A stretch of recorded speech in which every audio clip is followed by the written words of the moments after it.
करते हैं operation mafia 2.0 की। योगी का बुलडोजर एक बार फिर से तैयार है। माफियाओं, अपराधियों और दंगाइयों के खिलाफ योगी की सेकेंड ड्राइव शुरू होने वाली है और आज इसका साफ साफ इशारा मिल गया।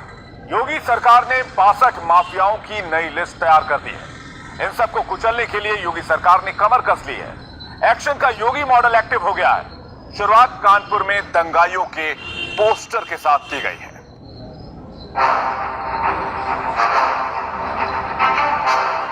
योगी सरकार ने पोस्टर छपवा दिया।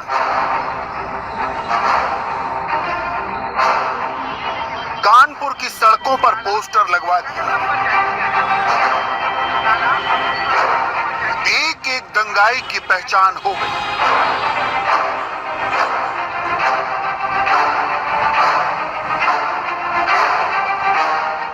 जिस हाथ में पत्थर नजर आएगा, अब उसका पूरा शिजरा कार्रवाई की जद में आएगा।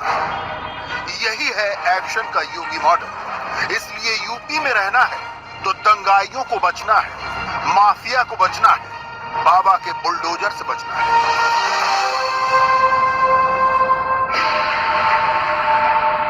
अभी तो पुलिस पोस्टर लगा रही है, 40 चेहरे दिखा रही है। जल्दी ही ये 40 चेहरे हवालात के पीछे होंगे, वसूली वाले हथौड़े के नीचे होंगे।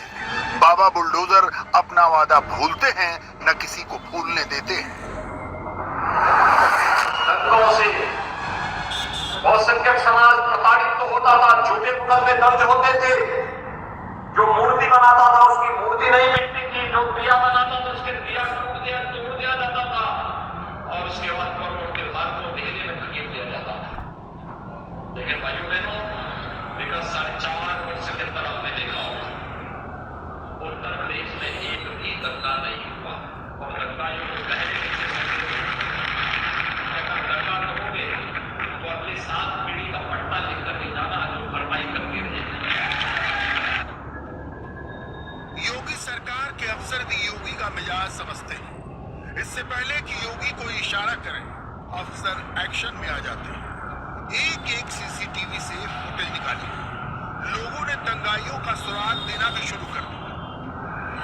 देखिए, मैं जनता से अपील करूंगा कि आपके क्षेत्र में हिंसा, आगजनी, तोड़फोड़ करने वाले लोग कभी भी अच्छे नहीं हैं और आप उनको पहचानें, उनके बारे में हमें बताएं।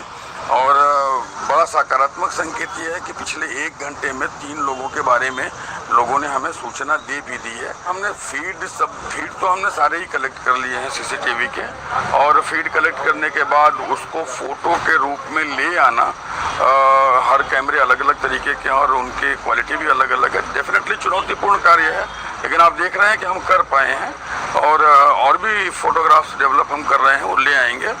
जिनको हम पहचान पा रहे हैं उनके फोटोग्राफ्स हम सामने नहीं ला रहे हैं क्योंकि उसकी आवश्यकता नहीं है। तो कुल मिला के हमारा उद्देश्य है कि सबकी पहचान हो जाए, उसके लिए हम कार्य कर रहे हैं।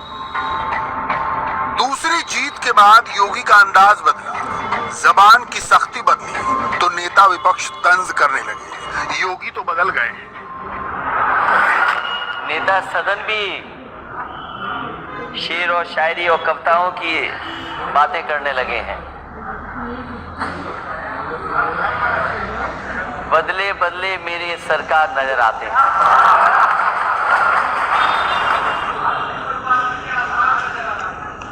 वो आपकी बर्बादी के, वो अगली लाइन थी। मुझे अच्छा लगा कि मैं नेता सदन को जो गाना दे रहा था केवल एक लाइन का, उन्हीं के माननीय सदस्य ने दूसरी लाइन बोल दी। मैं चाहूंगा कि माननीय सदस्य दोबारा वो लाइन बोल दें, क्योंकि मैं तो नेता सदन के वो दूसरी लाइन नहीं बोलूंगा।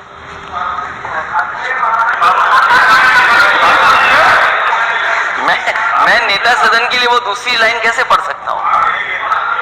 मैं तो कह रहा हूं कि बदले बदले मेरे सरकार नजर आते हैं।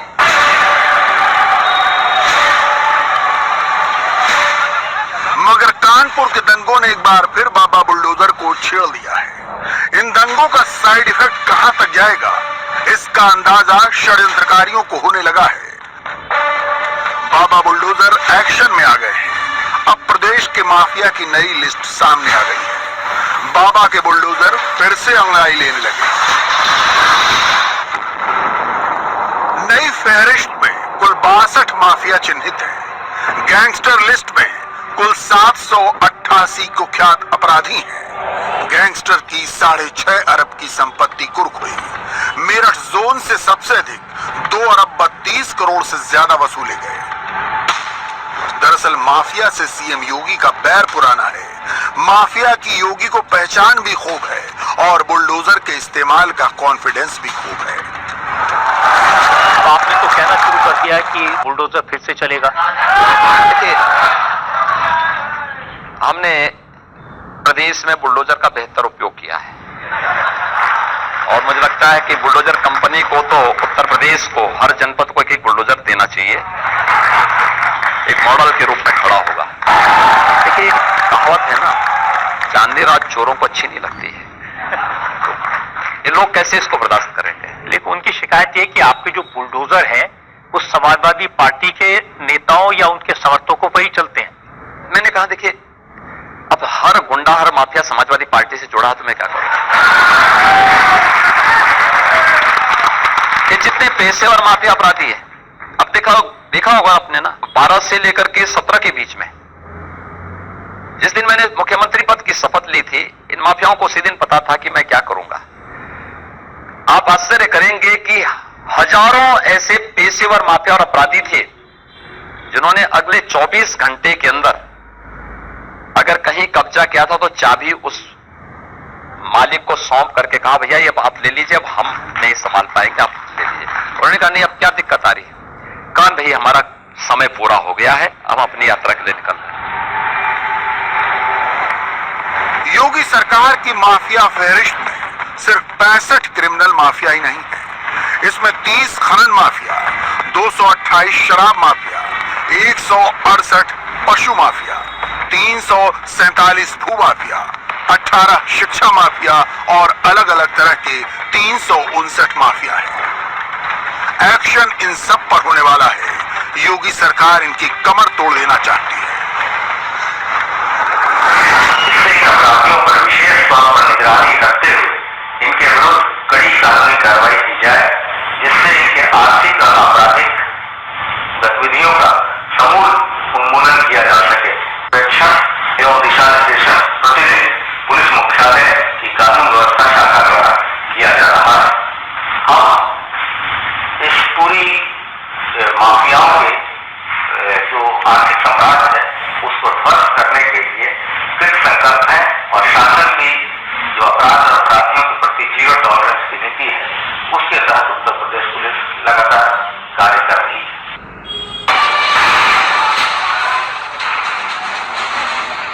कानपुर के गुनहगारों पर तो गैंगस्टर एक्ट के तहत एक्शन होगा, ये तय है। जो गुनहगार होंगे उनकी संपत्ति कुर्क होगी।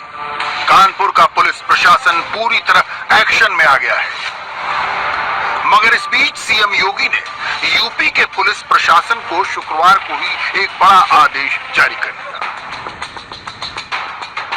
15 दिनों के अंदर पूरे प्रदेश के सभी धार्मिक स्थल जो सड़क पर या सड़क के किनारे हैं उनकी सूची बनाई जाए।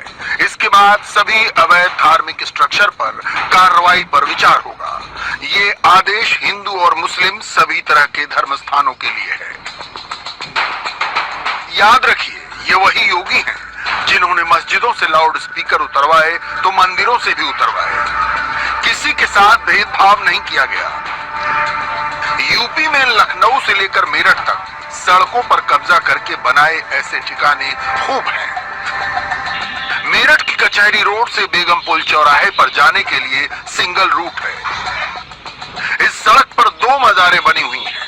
सड़क का रास्ता तो रुकता ही है, जाम की समस्या भी पैदा होती है, रोड एक्सीडेंट की वजह भी बनती है। बाबा चांद मियां पांचों पीर वाली मजार ठीक मेरठ कॉलेज के एक हिस्से के सामने है। इससे कुछ आगे एक बड़ी वीरान मजार है। एक समय में ये बहुत छोटी हुआ करती थी, लेकिन कुछ सालों पहले इसका स्वरूप बढ़ता चला गया। अब जिला प्रशासन इन सब की सूची बनाने में जुट गया है।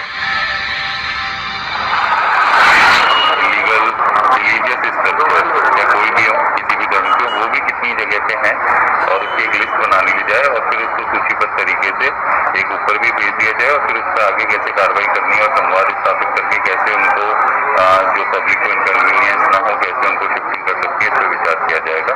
तो उसी के क्रम में अभी हम लोग उसको चिन्हांकित करवा रहे हैं। अभी जैसे ही रिपोर्ट जितनी भी आएगी हम लोग आपसे शेयर करेंगे। हमने कहा है 1 वीक के लिए हमने टाइम दिया है कि 1 वीक में उसको चिन्हांकित करके दे दें। मेरठ से गाजियाबाद पढ़िए तो राजनगर में सड़क किनारे एक पतली सी जगह में मंदिर स्थापित है। हमारी सहयोगी गोनिका अरोड़ा ने पुजारी जी से सवाल करना चाहा तो वो पाठ का बहाना कर सवाल टालते रहे। मेरठ रोड पर तो सड़क के बीचों बीच मजार बनी है, उसकी वजह से वाहनों को ही घुमा कर ले जाना पड़ता है। गोनिका की ये रिपोर्ट देखिए। हम इस गाजियाबाद में मौजूद हैं और जहां जहां पर भी सड़क के किनारे या फिर सड़क के बीचों बीच अवैध स्ट्रक्चर्स हैं उन जगह पर जा रहे हैं और मेरठ से गाजियाबाद की तरफ एंटर करते हुए मेरठ रोड पर ही एक और रिलीजियस स्ट्रक्चर यहाँ पर है। दरअसल एक मजार बनी हुई है, ये पीर बाबा सैदपुरे वाले उनकी मजार है और ये मजार भी सड़क के बीचों बीच है। ये किस तरीके से सड़क के बीचों बीच है, सबसे पहले आपको वो दिखाते हैं। दरअसल ये मेरठ रोड है, ये मेरठ रोड से यानी कि जब आप मेरठ से गाजियाबाद की तरफ आते हैं तो ये सड़क के बीचों बीच सड़क का एक हिस्सा इस तरफ जाता है और सड़क का दूसरा हिस्सा उस तरफ जाता है और उसके बिल्कुल बीचों बीच एक मजार है जिससे कि सड़क यानी कि ट्रैफिक में भी अवरोध पैदा होता है। हालांकि ये मजार पिछले कई सालों से यहाँ पर है और यहाँ पर ही दिल्ली मेट्रो रीजनल ट्रेन भी यहाँ से गुजरेगी और ये जो स्ट्रक्चर है काफी सालों से है, काफी जगह इस स्ट्रक्चर ने घेर रखी है। हम इस वक्त स्ट्रक्चर के अंदर ही जाकर किसी से पूछना चाह रहे हैं लेकिन उसके अंदर कोई दिख नहीं रहा है। नोएडा भी ऐसे अतिक्रमण से अछूता नहीं है। कहीं पीर हैं, कहीं फकीर हैं और कहीं तो एकदम लबे रोड दरगाह से सटी मस्जिद भी बन गई है। हजरत कालू पीर शाह की दरगाह का यही हाल है। जुमे की नमाज के दौरान आने वाले वाहनों को यहाँ भीड़ का भी सामना करना पड़ता है। नोएडा फेज 2 में हम मौजूद हैं और यहाँ पर सड़क पर एक मजार और मस्जिद दोनों है।